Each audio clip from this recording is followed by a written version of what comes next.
Ini adalah bunga krokus. Ini tumbuh di ladang Herat, Afghanistan dengan 3 kepala putik merah kecil di setiap bunga yang membentuk rempah-rempah saffron. Kepala putik saffron dipisahkan dari bunga dengan tangan yang sekarang tumbuh di 33 dari 34 provinsi di Afghanistan. Ini menjadikan Afghanistan salah satu produsen dan eksportir saffron terbesar di dunia. Saffron dijual dalam satuan gram atau per kilogram, dan ini adalah rempah-rempah paling mahal di dunia. Tetapi mengapa harganya sangat mahal?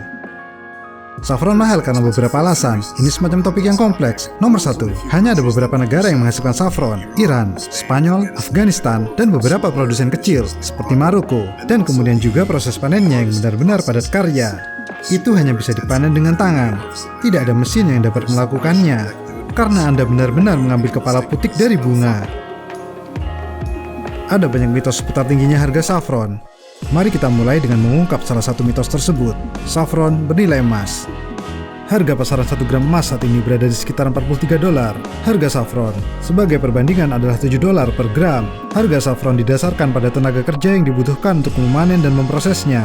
Tidak seperti emas, saffron bukanlah aset moneter karena mudah rusak, dapat dikonsumsi, dan merupakan komoditas organik. Namun, saffron terkenal sebagai bahan yang dapat dikonsumsi karena penggunaannya yang bervariasi sebagai bumbu makanan dan suplemen gizi. Ini adalah nilai yang telah melekat. Jika Anda membeli saffron karena Anda pikir itu sebanding dengan emas, bukan, dan Anda benar-benar tidak memahaminya. Jadi, faktor apakah yang menentukan harga saffron? Penawaran dan permintaan. Hasil panen yang baik akan membuat harga stabil, tetapi secara umum, hasil panen saffron sangat rendah dibandingkan dengan tanaman lain. 1 hektar ladang krokus menghasilkan sekitar 2 kg atau 4 pon saffron kering. Tenaga kerja. Sehubungan dengan saffron, kebutuhan akan tenaga kerja meningkat sehubungan dengan cara memanen saffron. Ini mengacu pada kemunculan tangkai putih kuning. Memotong tangkai putih membutuhkan tenaga kerja yang intensif, karena pemotongan saffron hanya dapat dilakukan dengan tangan. Pasca panen, saffron kami disortir menjadi ikatan dengan batas visual yang jelas antara kepala putik saffron dan tangkainya. Ini mempercepat pemangkasan tangkai putik. Hasilnya, saffron sargol. Dengan potongan yang seragam, tangkai putik kuning telah sepenuhnya dibuang. Semuanya adalah kepala putik merah. Tingkatan saffron yang mempunyai tangkai putih kuning kurang kuat, karena tangkai putih kuning tidak membawa manfaat kimiawi dari kepala putik saffron. Ini membawa kita ke poin berikutnya. Potensi dan struktur kimia. Saffron mendapatkan karakteristiknya dari bahan kimia krokin, pikokrokin, dan safranal yang bertanggung jawab atas warna, rasa, dan aroma saffron. Bahan kimia ini ada pada kepala putik saffron merah, tetapi tidak dalam tangkai putih kuning.